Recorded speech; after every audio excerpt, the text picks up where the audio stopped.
3.27. Okay, brother, we will go on to verse 3.27. Sister Archana. Yes, sister. प्रकृते क्रियमाणानि गुणैः कर्माणि सर्वशः अहंकार विमूढात्मा कर्ताहम् इति मन्यते. The literal meaning says, the spirit soul bewildered by the influence of false ego thinks himself the doer of activities that are in actually carried out by the three modes of material nature. Thank you, sister. Over to you, Aruna. Yeah. Thank you, Sister Archana. Okay, so let us look at what is the meaning and the significance of the verse. So here, here it is telling, Lord Krishna tells Arjuna, actions in all cases, whenever we perform actions, they are performed by the gunas, meaning the gunas, another word is the qualities of nature, of prakriti. Another word for nature is prakriti. So one who's deluded by egoism thinks, I am the doer. The Lord explains how actions takes place.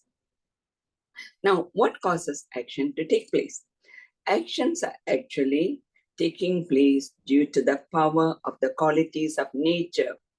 That means, another way to put it is, all our actions are performed by our gunas, our prakriti. There are three different kinds of material nature man possesses. So these qualities, okay, these prakriti, three different kinds of prakriti or gunas, the three modes of material nature, they are the ones that are motivating man to perform action. Can anybody tell me what are the three different kinds of material nature that man possesses? We have done it. Sattvic, Yes. Rajasic, and Tamasic. Yes, beautiful. Okay, so all of us, we possess the three gunas, okay, sattva, rajas, and tamas. It varies in different proportions. Some person might be more sattvic, another person more rajasic, some person tamasic. But we all have all the three qualities in us, okay. And then, now, we have also, so it says that one point is, so actions are performed by our gunas, and we have three different kinds of gunas. Now, where do the actions arise from? We have looked at the chronology of an action. Do you remember? What causes, where does the actions originate? The source of our actions. Anybody? It's been a long break. Desires. Yeah, before desires. From desires, from where does it come from? Desire comes from Yeah, you are right. Selfish or selfless. No, something that is, we are talking about the different kinds of desires. But what is the, I'm looking at the chronology of an action. You are right, okay? Vasanas, impressions. It comes from correct, impressions. Beautiful. Yes, that's exactly what I wanted to. So all actions actually arise from our vasanas. What are vasanas? What do you understand by vasanas? We all use the word vasana. Okay, we all have vasana. Okay. So inherited tendencies. Yes, correct. Okay. Vasanas are our inherited tendencies, our inherent nature. All of us have got different nature. We are distinct because of the nature, because of the vasanas that we have. Okay, your nature is distinct and separate from mine. So all of us have different vasanas, and depending on the kind of vasanas that we are born with, the vasanas are the ones that are actually carried over from the previous birth. So depending on the nature of the vasanas we have, it expresses as thoughts, and then from thoughts, it comes desire and action. Okay, so this is the chronology of an action. And so vasana produces, so depending upon the vasana. So if you have a vasana for spirituality, a thought for spirituality comes. So, okay, and that thought produces a desire to attend the class. And the desire to attend the class, you have taken the action of being here today. So a vasana produces a thought produces a desire, and desire produces a corresponding action. Okay, so that means what is the cause? What is the effect here? Now, in our life here, now we have told about, okay, I've told about vasana, thought, desire, action. What is the cause We are here? attending the class. Pardon? Our cause is a spiritual desire, and we are attending the class is the action. I mean, Oh, yeah, you are right. But go back one step behind. What is the initial cause? What is the initial cause for you to be here? You just said it, I mean, a little bit ago. What is Or the one that brought? spiritual desire or spiritual But where does the desire come from? Your spiritual. vasanas and impressions. Yes, correct. So vasana is actually responsible for the mechanism of action. So vasana is the cause and action is the effect, right? Isn't it? Like you said, you are here. Okay. What brought you? It is your spiritual vasana. The effect is the action that you are attending this class. So whatever the constitution or the matter is, so depending upon our gunas, depending upon our prakriti, depending upon our vasanas, that's the kind of expression you will have, the kind of actions that you undertake. We all perform a variety of action depending upon our individual inherent nature or vasanas. And the kind of actions, the nature of our actions, it is actually determined by the quality of the vasanas. So the qualities of human nature, okay, as we said before, it falls under three broad categories, okay, which another word is called, we call it in Sanskrit as gunas. So that's the qualities, okay, the quality of the prakriti or guna. You can say both, everything is the one and the same. So we have three different qualities or three different kinds. So we have tamas. What is tamas? What is the quality of tamas that we all, none of us are about tamas. There are situations when we show tamas. What is tamas? Tamas is something where we don't do anything selflessly. We are selfish in our actions. We take from the world and we don't return anything. Okay, yeah, you are right. You are right. Tamas is you just take, you're inactive. You don't do anything. Right. Okay. Okay, you're right. Okay. Now, so it's a state of ignorance. Why do we do that? Because we do not know, because of a spiritual ignorance, because of a state of ego, our selfishness. We only take, we do not know how to give. So tamas is the state of ignorance, of inertia, of inactivity, all that. Okay. Now, what is rajas? Okay. So Passion, there are action, yeah, it's correct. desire, it's ambition. Yes. Yeah, So the qualities of the rajasic state is the one. Sometimes there are situations where we are desire-ridden. We want something very badly. We are very passionate about doing something. Okay. When we are very desire-ridden, when we are very passionate, okay, when we are working on our ego, when we are looking at our own needs, okay, when we are more acting on our selfish desires, that again produces agitations. So rajasic state is driven by passion, desires, and agitations. Those are the main qualities of a rajasic state. So it again depends upon the kind of vasanas that you have. So if you have predominantly more rajasic vasanas, you will be acting more on your desires, your personal, your selfish desires, okay, which again can produce agitations, okay. Now, what is the other state? Now, we have tamas, rajas, and the third one is the sattvic state. Yeah, yes. What is the characteristic of the sattvic state? It's calm, composed, and Correct. never disturbed. Yeah, we are right. Yes, as you said, sister, right? We are calm, composed, balanced, equanimous, serenity, poised, okay? So there are situations where we remain very calm and composed, okay? We are very serene, okay? We are very equanimous, balanced, we don't get angry easily, okay? We have person who have control over our anger. We are a loving, kind, compassionate person. All this come under sattvic nature. Okay. So man is a combination of sattva, rajas, and tamas. So the entire range of human activity, all the actions that we perform is only an expression of these three gunas or qualities of our individual nature. So that varies, depending upon the proportion of our tamas, our rajas and sattvic, the kind of activities that you engage in, your nature, your gunas, it keeps on changing, it keeps on varying.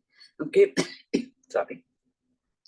Now, the Supreme Self, the Atman, it lies beyond the gunas and the vasanas. You have to go beyond the vasanas. That's why remember we had told that to reach the supreme state, you don't have any vasanas. It's vasana-less state. It is desire-less state. It's a state where you become very pure.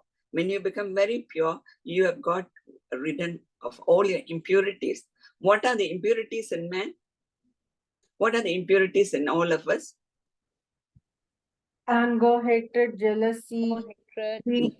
Yes, correct. So all the feelings, all this, where do they come from? All this anger, hatred, jealousy, all this desires, all this, where do they come from? From the gunas, sister? Yes, from the gunas. That means the gunas, from where do they come from? The rajasic gunas? Yeah, rajasic gunas. Where does it come from? All the gunas, all the feelings, all this, where does this come from? From a desire, sister? Previous life, is it? Yes, previous life, yeah. From the So, vas. from the vasanas, correct. All the desires, all the actions, it all comes from a vasana. So in order to reach the supreme state, we have to go beyond the vasanas. As long as you have vasanas, that means you will have thoughts, you will have desires, you will be acting on the desires. So when you become spiritually evolved, what happens is your impurities are your vasanas or your desires or your thoughts, okay, will be becoming lesser and lesser, meaning your worldly thoughts, your attraction to the world, it will be becoming lesser and lesser. You will become more inwardly drawn. You will become more sattvic, more serene, calm, composed, and so on. Whereas a person who is very worldly driven, like the rajasic one, he has got a lot of vasanas. Okay, so in order to reach the supreme self, we have to go beyond all our actions of gunas and vasanas. So, but where do the self-Atman is the primeval source of all activity. Although we are acting, what is the prime mover in that makes us act? From where, what makes us act? Anybody? Okay. What makes us act? The human beings. What do you think makes us act? The soul, the self. Yes, it is the self. Actually, it is the self or the Atman or the supreme self that makes all of us act. Okay, that is the prime mover. Okay, the gunas. Okay, we perform the gunas that comes from the Prakriti. They say that it is said that man is composed of two parts. What are the two parts? That is spirit and matter. Spirit is your supreme self, your Atman, okay? And matter is, what is matter? It is your body, mind, and intellect. And what actually enlivens the body to act? See, you are talking, I am talking, you are listening. Okay, so there's an action being performed. So this action we are doing with our, okay, I'm talking, speech. You are listening with your ears.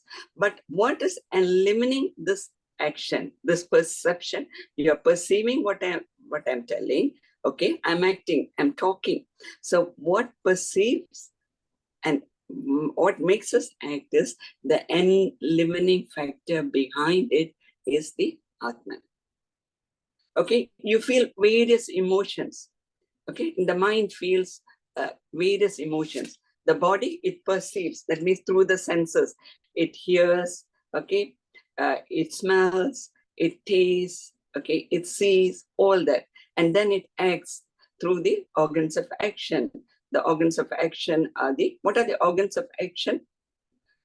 We have got the organs of perception through which we perceive the world, and we act through the organs of action.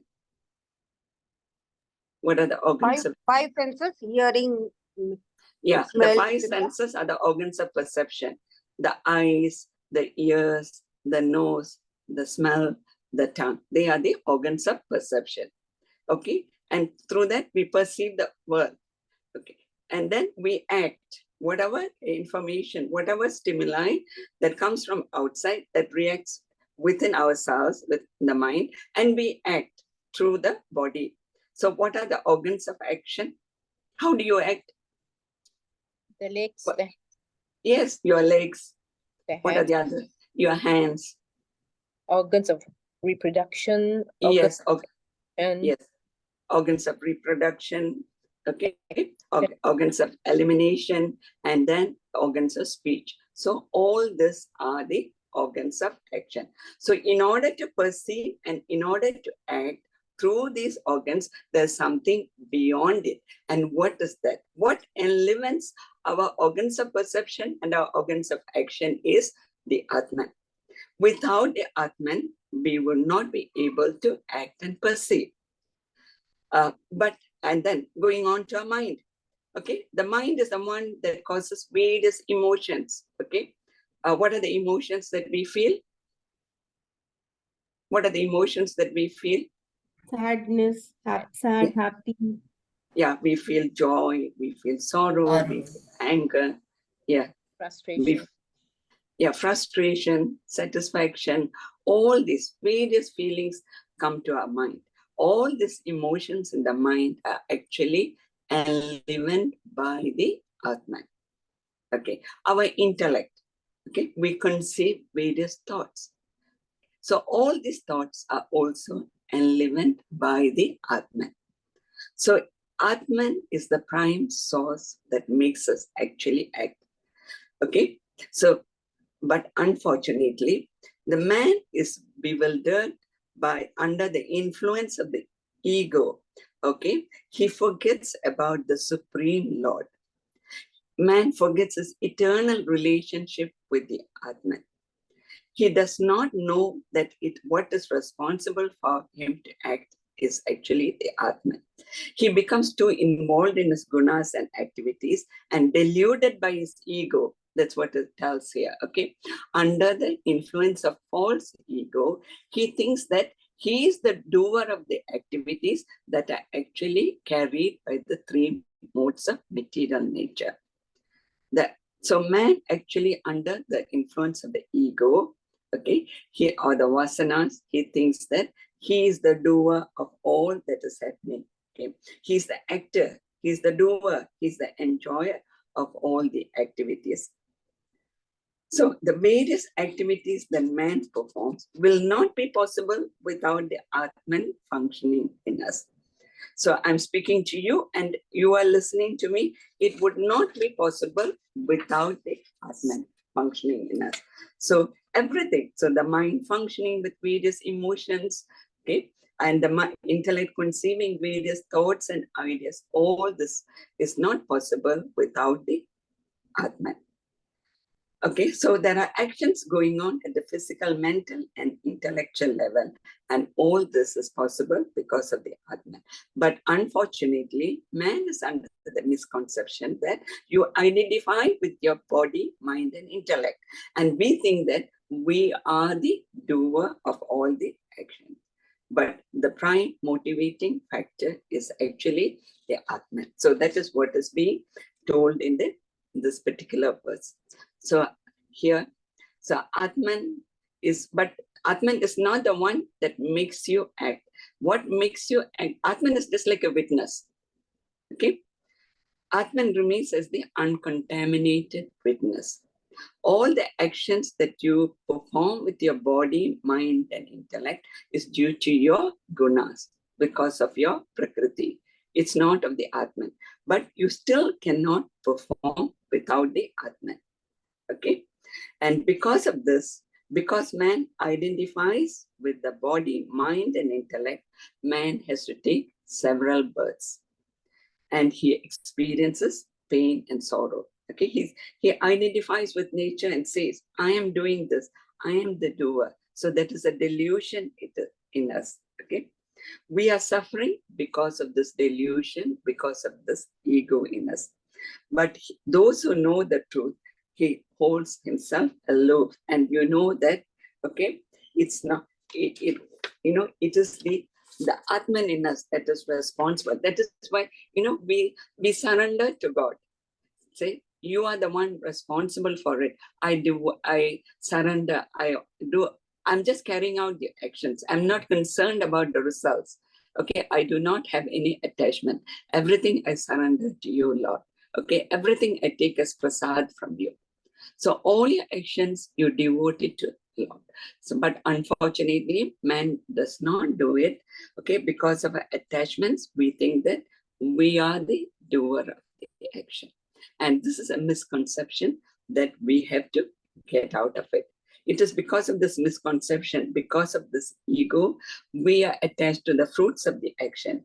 And we are concerned about the fruits of the action. And all this comes because of spiritual ignorance.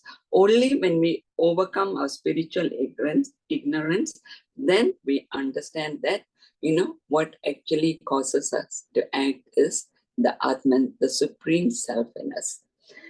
I don't know whether it is a little bit confusing to understand the concept of how we perform and the role of the Atman. We just say Atman is the witness, but Atman does not act. Let me give you any questions before I go on.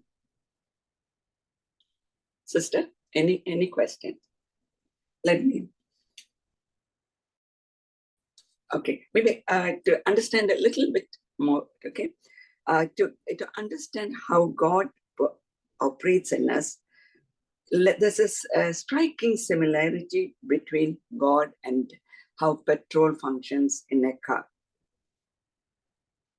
God, the Supreme Self, it actually functions in the same way as petrol in a motor vehicle. And let me explain to you the points of comparison which will make it clear to you. See, what causes all the cars to move? It's the petrol is the prime mover in all cars, right? I'm sure you will agree. Can the car move without the petrol? Certainly not. But petrol does not move. The petrol does not have a desire to go anywhere, nor a desire to avoid going. Yet no car moves without petrol. Similarly, the Atman is the activating principle in all beings. But the self does not act. It has got no desire to act, okay? Nor a desire to avoid action. And no action is possible without the self. See, similar to the petrol. The car cannot move without the petrol, isn't it? But does the petrol have a desire to go anywhere? No. Does the petrol have a desire not to do anything? No. But can the car move without the petrol, sisters? Can the car move without the petrol? No. No. The car cannot move without the petrol. But if you go to the petrol and ask the petrol, do you want to go anywhere? No answer from the petrol. The petrol is not going to tell you, I don't want to go anywhere. Okay, it's the same way. Just like the petrol moves the car, the Atman in you is the one that is responsible for all your actions. Okay, it is an activating principle in all beings. But the Atman does not act. It has got no desire to act. Please understand that. The Atman has got no desire to act. It is just a witness. Okay? It's uncontaminated. It's not attached. No desires. Okay? It has got no desire to avoid action, not to act. Okay? Now, another point. Okay. Now, this performance of a small car is of low quality. In a medium car, it is of a mediocre quality. In a big car, the performance is powerful. The performance of the three types of cars, the small car, the medium car, and the big car, it is different, okay? But the petrol used in the small car, the medium car, and the big car is the same. So is it with the different expressions or the personalities that we have. See, we all have different gunas. Okay, so depending upon the kind of gunas we have different expressions. So if the Atman, maybe the Atman in an uncivilized person, okay, is the Atman in an uncivilized person is the same as the Atman in an intelligent or a superior or a civilized person. Or the Atman in a robber is the same as the Atman in a sage. The difference is what? It is only because of our vasanas, because of our gunas. Okay, so the Atman is the same. But what causes the difference in our performance, the way we perform, is because of our gunas. But we cannot perform without the Atman. Can the small car, the medium car, and the big car perform without the petrol? No, sister. Can it? No. But the performance depends upon the engine, isn't it? Depends upon the horsepower of the engine. The engine horsepower is small, then the capacity will be small, weak. If a medium horsepower, the capacity will be better. If it's a superior horsepower, the capacity will be very good. But all the three cars need the petrol. Similarly, we all have different expressions. Okay, this depends upon our gunas.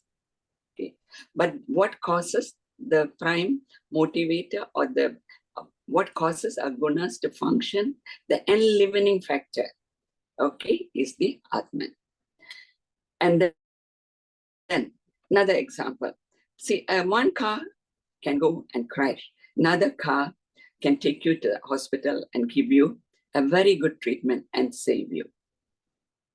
So, but the petrol in both the cars is the same. So petrol cannot be labeled as safe or unsafe.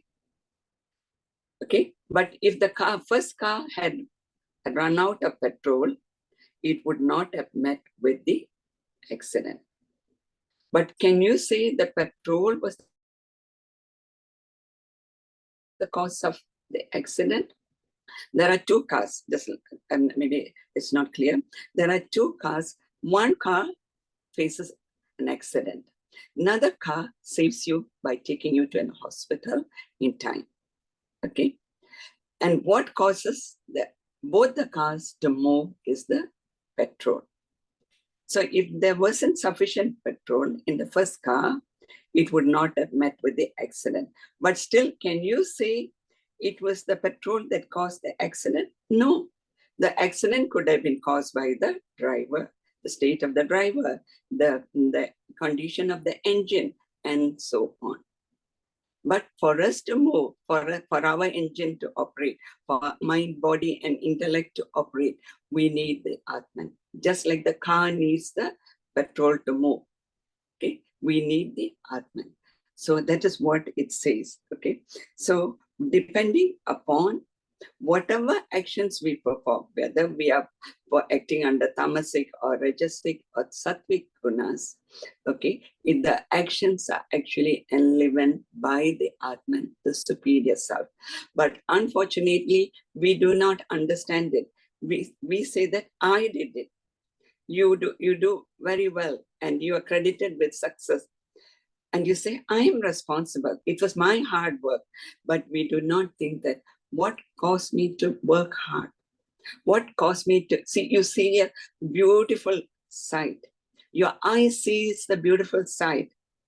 But what is the one behind the eyes that helps the eyes to see and perceive the world? That is the Atman. But unfortunately, we identify with the small I within us, and we identify and say that we are the responsible for action. So when you identify with that small I within us and not with the big I, the supreme Atman, then it causes anxiety, because we are concerned with whatever we do, we are concerned with the fruits of the action. If not, you say, if you do the best and you leave everything to God, I have done my part. It is your grace. Okay, whatever good and bad comes to me, I take it as your prasad. Okay, so that is the, I've gone a little bit further and explained to you. So the spirit soul, bewildered by the influence of the ego, thinks himself to be the doer of the activities that are carried out by the three modes of material nature. So he does not, because of a spiritual ignorance, he does not understand the role of the Atman in the play of his gunas. Okay, any questions there? Is it clear, or am I? Sairam sister. Sairam Yeah, please sister. ask. Yeah. The explanation is very, very clear. I should say I really, really have learned a lot. Okay, thank you, My sister. question would be, Yeah. what is the prana? What is the prana? Okay. I'm not very sure to be exactly say what is a prana, but from what my little understanding of prana is the energy within us. You know, they say we have got different kinds of bodies, isn't it? We have got the physical body, then inside that they say we have got the mind, you know, and then inside that the prana. So the prana is the one that carries the energy within us. And they also say prana is related to our chakras. So the prana, they say, as man evolves, it moves from our Muladhara chakra, from the bottom. It passes through the various chakras and it reaches the ultimate, the Sahasra chakra.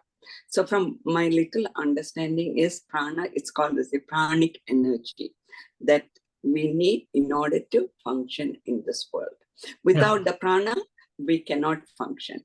And they say the prana also leaves the body when we die. Yeah, thank you. That's all. Sairam, anybody, anything else? You have any questions there? Sisters, any questions? I hope it's clear. Okay. Any Sister Puri, anybody, any questions? I think. One question. Sister, Yeah. when you talk about the vasanas, do you talk about, because in some books they talk about the unmanifest vasanas? Yes, sister. Okay. Why unmanifest vasanas?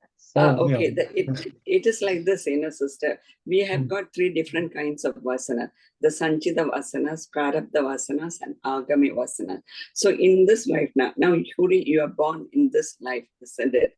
Okay, only I would say if you are Sanchita vasanas, if there's a bulk of vasana, say you have got 200 or a whole lot of vasanas, 200 vasanas or thousands of vasanas are there in the Sanchita vasanas. Out of the Sanchita vasanas, only a small bulk of the vasanas you will manifest and finish in this world. That is called the Prarabdha vasanas. So there are many unmanifest vasanas which you have acquired from the previous janmas. Okay. In fact, you can even gain more vasanas. Okay, so all the unmanifest vasanas you will not finish in one janma. So so every janma you are born with certain amount of prarabdha vasanas. Say 40 prarabdha vasanas you are born in this janma. When you have finished that 40 prarabdha vasanas, they will manifest because they are the ones designed for this life birth. Then your life is over. That is how it is. So, but there will be many, the bulk, the Sanchita Vasana is not over, So that is why you have to take many births and again. And your aim should be to reduce the Sanchita Vasanas. But if you're born with 40 Vasanas and you acquire more Vasanas, that's it, and you're leaving the body with 60, then your Sanchita Vasana is going to increase. That means there are more Vasanas. Your impurities in you are going to increase. So just to make it clear, in one lifetime, only certain vasanas will manifest. But there are many vasanas that are unmanifest. And one more point, vasanas, they are unmanifest only when it becomes manifest. See, for example, you suddenly you start painting and you realize that, oh, I'm very good at painting. Until now, so this vasana was unmanifest. Now it has manifested. So then okay, I had this vasana for painting. but it was manifested, unmanifested. Now it is manifest. So there are two. Is that clear, sister? Sister Huri? It's just when it comes, you will not know until it manifests, no, sister? Correct. You will, yes, you Yes. will not know until it manifests. And Yeah, not all will manifest in this lifetime. Yeah, Okay. that's a really good answer, Sairam. Actually, some are the vasanas only we know after the death. So, oh my God, I have not, experienced this vasanas. I had wished, Yeah. but I could not. Then That's why again, we take birth again, Yeah. brother, isn't it? again, We take correct. birth because we want to experience those vasanas. We have to Correct. finish off all the vasanas. Only Yes. then you will finish your life, your journey Correct. as a human being. That's why I tell So- everybody, moksha is not easy and immediately, don't worry. We will have again rebirth because we had wished many things without knowledge. Yeah, correct. Yeah. So, correct. I just want to check with you. So Sanchita Vasanas will be there, and Prarabdha is just what manifests for that birth. Correct. And Prarabdha what is is the what other? is this? There's one more Vasana. What is that? Agami Vasana. Yeah. Agami Vasana is the one that will come in the future births. That is coming Oh. from, that is coming from the unknown wishes which we Yeah, have. from the Sanchita. Yeah, it is for the past life. We don't know exactly when. Yeah, we don't know. So you don't know in your next life what are the vasanas that's going to come. Okay, so No, the sis- agami. So it's going to Mhm. come from the word agami, coming. Sister, see, future means like tomorrow or after 10 years or next birth. Anything can be possible. Tomorrow Sure. means. Yeah. Okay. Yeah. Understood. Thank you. Saira. Sairam. Okay, now anybody have questions else? Then otherwise we can stop. Thank you so much. Well, thank you so much for attending, sisters. Sairam. I'm trying. I hope I did justice and trying my best. Thank you. Thank you, sister. Thank For Saira, beautiful thank you, experience. everybody. Thank you. Thank you so much. Thank you Most so welcome. much. I really appreciate that. Thank you. I'm not the doer. Thank Again, I you. have to tell Thank you myself. so It's much. all in grace. Saira, Thank you all. See you. Yes, Saira. The closing prayer? Okay, you want a closing prayer, right? And never mind. I think it's okay. It's okay. Everybody No. has.